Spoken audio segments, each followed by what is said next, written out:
Kapag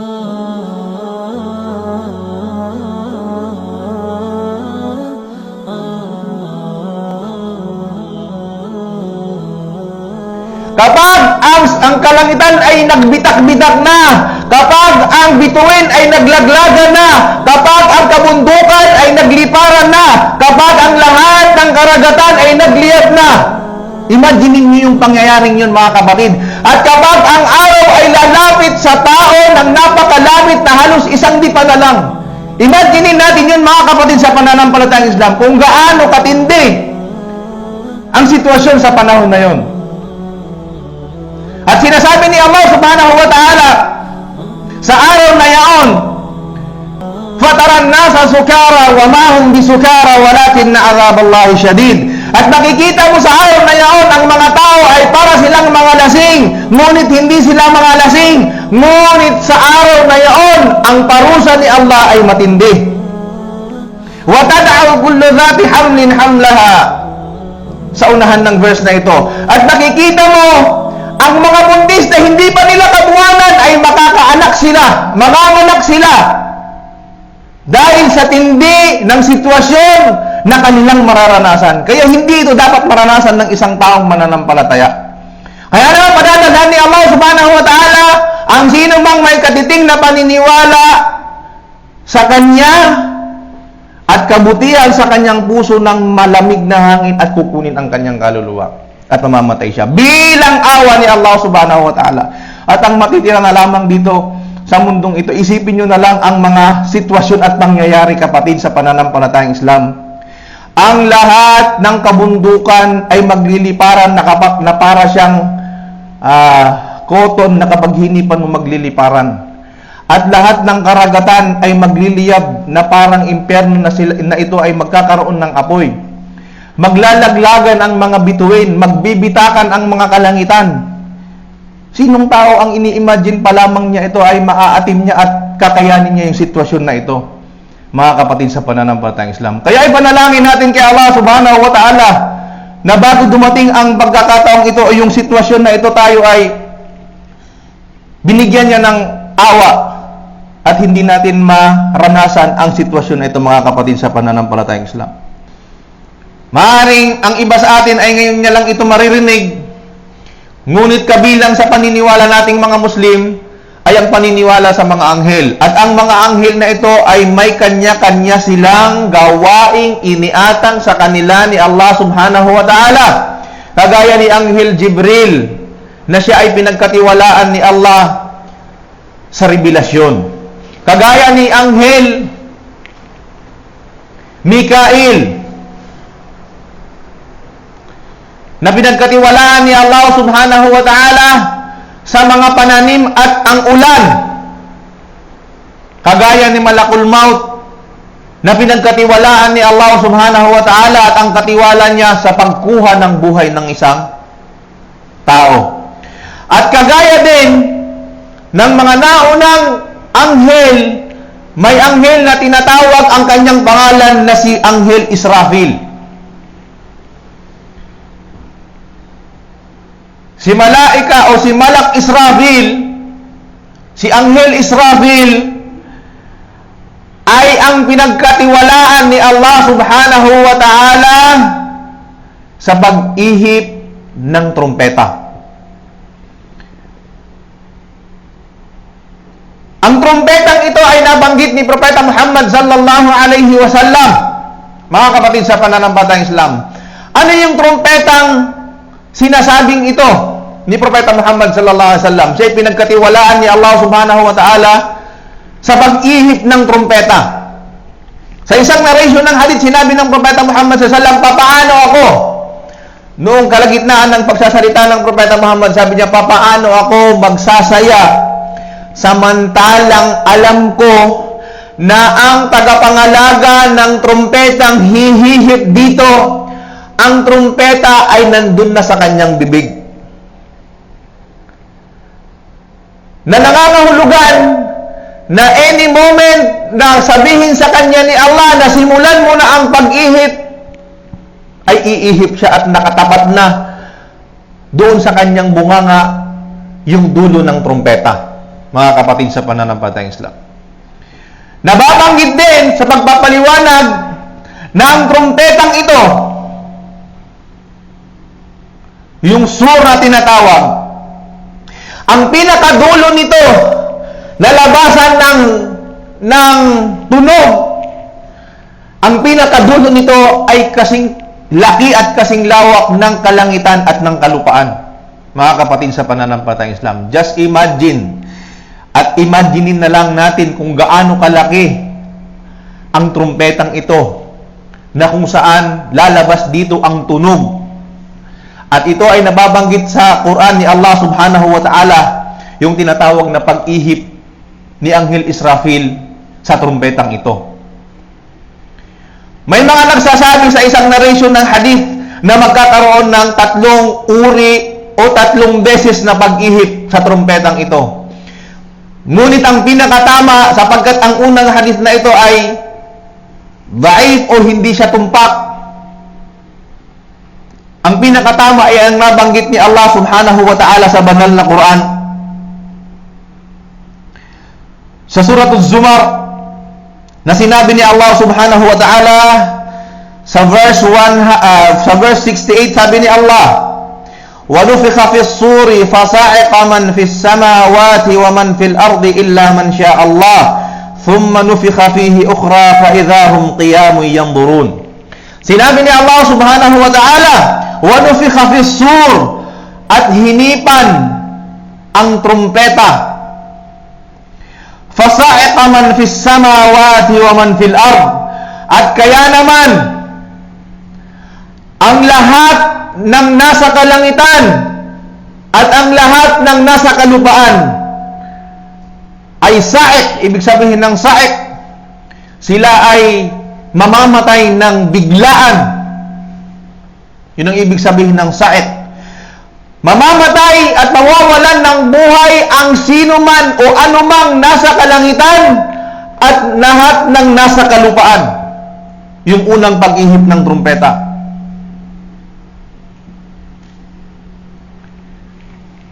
Illa man sya Allah, maliban sa sino mang gustuhin ni Allah at binigyan niya ng exemption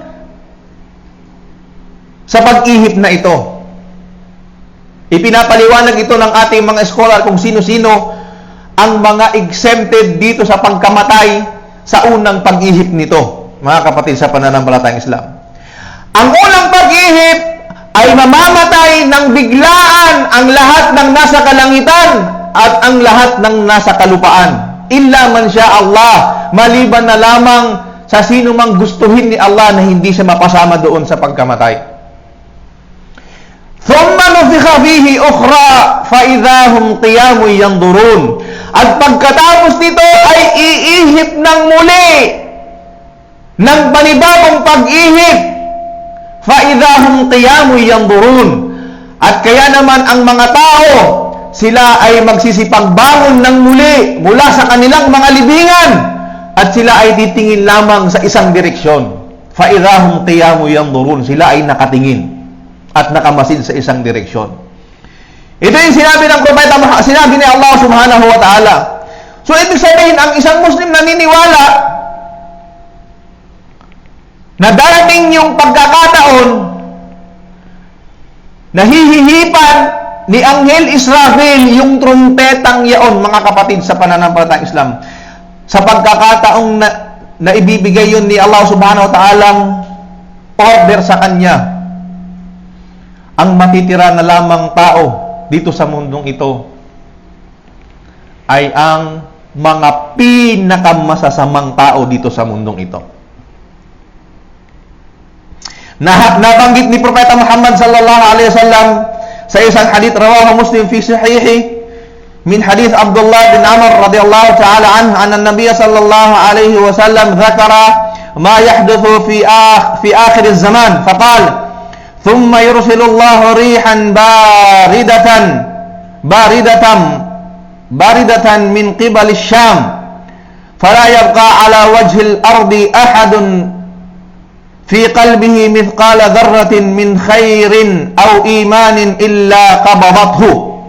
sabi ni Propeta Muhammad sallallahu alaihi wasallam na siya ay tumatalakay sa mga pangyayari sa huling yugto ng mundong ito. At sinabi ni Propeta Muhammad sallallahu alaihi wasallam, sa pinakahuling yugto ng mundong ito, bago dumating yung araw ng paghukom, ay magpapadala si Allah subhanahu wa ta'ala ng isang hangin, isang uri ng hangin, malamig na hangin, na papasok sa lahat ng taong kahit may katiting na paniniwala at may katiting na kabutihan sa kanyang puso. At kapag pumasok ito sa katawan ng isang tao na may katiting na pananampalataya at paniniwala kay Allah, ay kukunin ang kanyang buhay. Rahmatan, bilang awa ni Allah subhanahu wa ta'ala sa isang tao. Sapagkat ang lahat pagkatapos nito na mangyayari ay kahindik-hindik at kagila-gilalas, at hindi ito kayang maranasan ng isang taong may pananampalataya kay Allah. Hindi dapat maranasan ng isang taong may pananampalataya, at least may katiting na pananampalataya kay Allah subhanahu wa ta'ala. Imaginin na lang natin pagkatapos nito na kukunin ang lahat ng tao. Kahit pumasok pa sa isang bundok, sa isang yungib ang isang tao, para siya ay magtago, ay papasukin ito ng hangin na ito, malamig na hangin na ito, papasok sa kanya. Ang ayong pagpapaliwanag ng ating mga scholars, papasok sa kanyang, dito sa kanyang kilikili, at papasok sa kanyang katawan at kukunin ang kanyang buhay. At walang matitirang tao na may mabuting puso maliban kanyang kukunin. At ang matitira na lamang yung siralul khalq, yung pinakamatitinding mga tao, pinakamasasamang tao dito sa mundong ito. Kasi bakit? Imagine niyo na lang mga kapatid, sa pananampalatayang Islam, ang pangyayari sa araw na yaon. Sabi ni Allah subhanahu wa ta'ala, idhas samaun fatarat, kapag ang kalangitan ay nagbitak-bitak na. Mahihirapan ng isa, hindi dapat maranasan ng isang mananampalataya ang sitwasyon na ito. Kapag ang kalangitan ay nagbitak-bitak na, kapag ang bituin ay naglaglagan na, kapag ang kabundukan ay nagliparan na, kapag ang lahat ng karagatan ay nagliyab na. Imaginin niyo yung pangyayaring yun, mga kapatid. At kapag ang araw ay lalapit sa tao ng napakalamit na halos isang dipa na lang. Imaginin natin yun, mga kapatid, sa pananampalatayang Islam, kung gaano katindi ang sitwasyon sa panahon na yun.